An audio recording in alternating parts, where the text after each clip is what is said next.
첫 번째 이야기 샛별 룸살롱 살인사건. 이 글은 실제 일어난 사건을 다루고 있습니다. 잔인한 내용이 있을 수 있으니 잔인한 내용을 싫어하는 분들께서는 주의하시길 부탁드립니다. 90년대 IMF 이전의 90년대는 경제호황의 시대였습니다. 직장인들의 월급이 처음으로 세 자릿수인 100만원을 찍었고 학교만 졸업한다면 누구나 자신이 원하는 직장을 선택해서 들어갈 수 있는 일자리가 넘쳐나던 시대였습니다. 이런 고속 경제 성장 이면에는 밀리고 밀려 나락에 빠진 사람들 중 불행의 원인을 사회에 두고 그 대상은 부자라는 막연한 불특정 다수를 노린 반사회적 중후범죄가 많던 때이기도 합니다. 대표적인 사건이 지존파 사건이 있는데 오늘 소개할 사건과의 공통점은 가난한 하층민의 환경 자신들의 불행하게 만든 증오의 대상을 부자로 보았다는 것이죠. 이번 소개해드릴 사건은 샛별 룸살롱 살인사건입니다. 사건의 주범인 김태화와 조경수는 이둘은 망역한 고향 선후배 사이이자 교도소 동기입니다. 사건의 광주의 한 룸살롱에서 시작됩니다. 자신들을 전과자라며 무시했다는 이유에서 칼을 휘둘러 여종업원이 사망하고 말리던 여주인을 찔러 중상을 입히기도 합니다. 검거를 피해 서울로 상경하지만 그곳에서도 4명을 살해하고 서울과 경기도 오가며 38차례의 강도행각을 저지르고 주로 여자들만 다니는 곳을 골라 강도행각과 성추행을 저지른 사건입니다.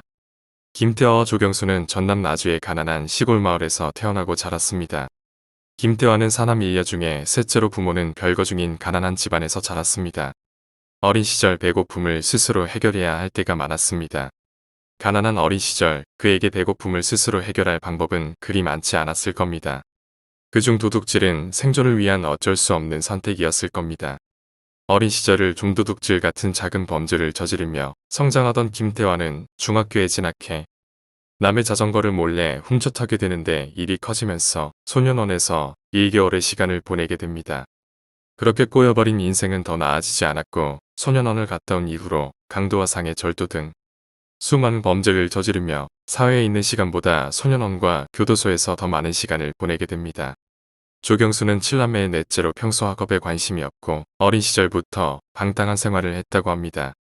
어린 시절부터 좋지 않은 친구들과 어울렸는데 중학교에 진학한 지 얼마 지나지 않아 다니던 학교마저 자퇴하는데 조경수의 10대 시절 또한 김태화와 별다를 바 없는 생활을 하게 됩니다. 조경수가 19살 김태화가 17살 되던 해 조경수의 제의로 범죄를 저지르게 되는데 이미 전과가 있던 이들에게 특수절도, 강도, 살인미수 등의 범죄로 5년이란 시간 동안 교도소와 소년에서 같이 봉역하고 1989년 12월 출소합니다. 출소 후 그들은 열심히 살기보다는 어떻게 한탕 크게 벌 수 있을지 늘 모의를 했다고 합니다. 가지고 있던 약간의 돈마저 다 떨어져 갈 때 범죄를 모의하게 되는데 그들의 모의란 게 강도로 크게 한탕에 3천만 원을 만들어 술집을 차리자는 허공에 구름 잡는 소리였죠. 1990년 1월 1일 새해 첫날 그날도 전남 광주의 백양지점에서 술을 마시며 범죄를 모의했는데 이들은 평소 술이 거하게 취하면 공포 분위기를 만들어 자신들을 자랑스럽게 전과자라고 이야기하고 다녔습니다. 이날도 많은 술을 마신 상태에서 자신들이 범죄 행위를 자랑스레 떠벌렸는데 동석해 있던 여성 종업원의 반응이 시원치 않자 자신을 무시했다며 시비가 붙습니다. 김태화와 조경수는 말리던 술집의 주인과 여종업원을 칼로 수차례 찌르고 도망칩니다. 이때 동석해 같이 술을 마셨던 접대부 김씨 당시 26살은 그 자리에서 사망하고 이 둘을 말리던 술집 주인 이씨 또한 큰 중상을 입습니다. 주인의 신고로 형사들은 조경주와 김태화의 신원을 파악하고 이들의 사진을 공개하고 전국에 지명 수배합니다. 이들은 수배를 피해 당시 공장이 밀집해 있던 서울 구로동에 방을 얻는데 당시 주민들의 증언으로는 집에 사람이 있는지 모를 정도로 집 밖으로 거의 나오지 않았다고 합니다. 이들은 한 달여의 기간 동안 좀 있으셨던 탓인지 도둑질 등으로 모은 약간의 돈으로 술을 먹으러 가는데 그곳은 몇 시간 뒤 참혹한 상황이 발생할 샛별 룸살롱이었습니다. 1월 28일 저녁 9시 병 김태화와 조경수는 샛별 룸살롱으로 들어갑니다. 이날도 늘 그랬듯 자신들의 전과자라는 걸 자랑스레 이야기하고 3시간여 동안 신나게 술을 마시고 놀다 동석한 아가씨들에게 술값을 계산할 무렵 2차를 갈 것을 요구합니다. 하지만 동석한 아가씨들이 2차를 거부하자 김태화와 조경수는 가게에서 행패를 부리지만 종업원들에 의해 끌려 나오게 됩니다. 집에 들어가려다 문득 3번이나 온 단골 손님을 무시하고 길바닥에 내동댕이 쳤다는 분한 마음에 이들은 회가를 준비해 자신들을 무시하고 내쫓은 롬살롱으로 다시 발길을 돌립니다. 이들은 자신들을 무시한 종업원과 사장을 죽여버리겠다고 마음먹고 롬살롱 근처를 배회하며 기회를 엿봅니다. 영업이 끝나가는 새벽 5에서 6시쯤 김태화와 조경수는 문을 닫기 위해 가게 정리를 하고 있던 10대 종업원 남자 2명 여자 2명을 무자비하게 칼로 찔러서 살해합니다. 현장이 얼마나 잔인했는지 경찰이 사건 현장을 보고 구토를 할 정도였다고 합니다. 현장에 출동한 수사관에 따르면 당시 피해자들의 시신의 상태가 단순히 칼로 찌른 것이 아니라 살점이 다 떨어져 나가고 그나마 붙어있는 피부는 더덜 때 뼈가 다 보일 정도로 제대로 된 시신이 없었다 합니다. 때마침 술집의 주인 부부는 일찍 퇴근한 상태라 큰 화를 면할 수 있었습니다. 신고를 받고 경찰이 조사를 하게 되면서 광주에서 일어난 살인사건의 용의자의 사진 대조 후 김태화와 조경수의 범행이란 것을 확신하게 되고 이 둘에게는 1급 살인 용의자 수배가 내려집니다. 샛별 롱살롱 사건 직후 이들은 경기도 수원으로 거처를 옮기는데 5명을 죽이고 돈도 떨어지고 더 이상 자신들에게 미래는 없다고 생각한 이들은 무차별 강도 행각에 나섭니다. 요 6일 저녁 8시경 서울 종로의 한 미용실을 습격해 그곳에 있던 손님과 종업원 등 5명의 여성들을 칼로 위협해 옷을 벗기고 현금과 귀금속을 빼앗아 도주한 사건을 시작으로 주로 여성들만 있고 현금을 다루는 미용실만을 골라 서울과 경기도에서 총 38회의 강도 행각을 벌립니다.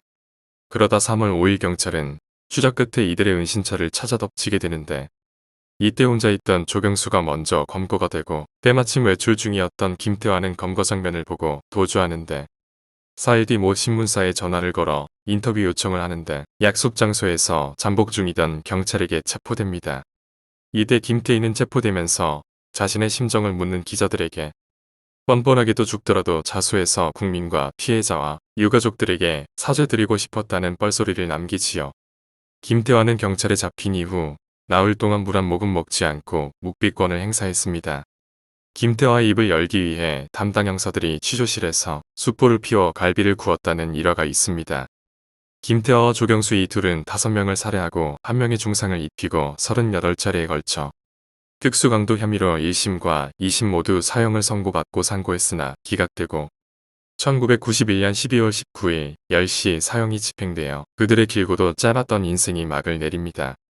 이들의 끈끈한 우정이라고 해야 할지 모르겠지만 조경수가 사형 판결을 받은 뒤 사형이라도 면해보려고 시골의 노부부가 전답을 팔아 마련한 변호사비를 집이 가난해 변호사를 살 수 없는 김태화를 위해 써달라고 했을 만큼 서로의 사이가 각별했고 이들은 사형이 집행되던 날 사형장에서 자신은 신경 쓰지 않고 서로를 걱정하는 대단한 우정을 과시하며 형이 집행되었다고 합니다.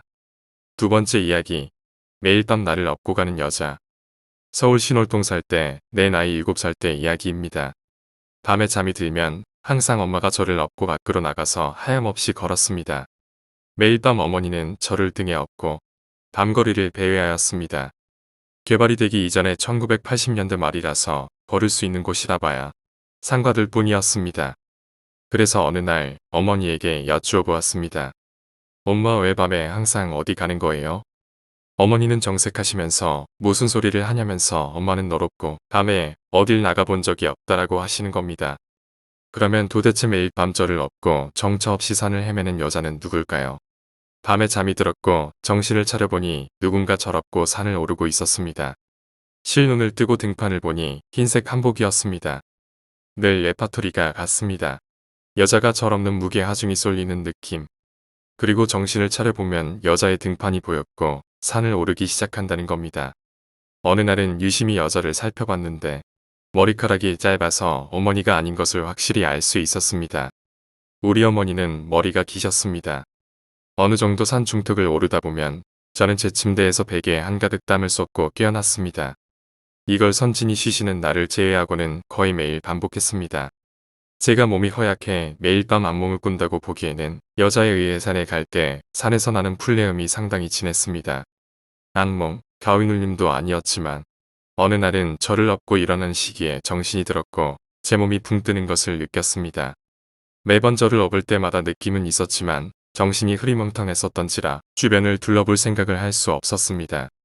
그래서 그날은 고개를 돌려보았습니다. 침대 쪽을 보니 침대에 제 몸이 누워 있었습니다. 이 여자는 저의 넋을 업고 가는 건지 영혼을 업고 가는 건지 알 수 없지만 무려 그 집에 사는 몇 달 동안 그게 반복되었습니다. 그리고 특별히 이 여자는 저를 무섭게도 하지 않았고 한마디 말조차 하지 않았습니다. 그저 저를 업고 어딘가를 열심히 가는 거 말고는 아무것도 하지 않았습니다. 하루는 업혀가면서 등을 살짝 만져봤습니다. 차갑다거나 이질적인 느낌은 들지 않았습니다. 그냥 평범한 여자의 등이었습니다. 제가 등을 만지자 그 여자는 잠깐 멈춰서다가 몸을 부르르르 떨었습니다. 그러기를 수초. 다시 또 산을 오르기 시작했습니다. 산중턱에 오를 때까지 정신이 몽롱하면서도 말짱했습니다. 그리고 왜 제가 산중턱에만 가면 현실의 몸으로 다시 돌아가는지 원인을 알 수 있었습니다. 산중턱의 바위 위에 한 할아버지가 공방대를 물고 앉아 계셨는데 그 여자가 중턱을 지나려고 하자 공방대로 머리를 후려치는 것이었습니다. 그 광경을 2번 정도 더 봤습니다. 공방대로 여자의 머리를 후려칠 때마다 저는 땀을 한가득 쏟은 채 침대 위에서 깨어났습니다. 이사를 가고 난 후로는 더 이상 이런 일은 벌어지지 않았지만 도대체 절 그때 업고 배회하던 여자의 정체는 무엇이고 그 여자를 제지하던 할아버지의 정체는 무엇이었을까요? 오늘 이야기는 여기까지입니다. 오늘 이야기가 재미있으셨다면 구독과 좋아요, 댓글 부탁드립니다. 댓글은 저에게 큰 힘이 됩니다. 감사합니다.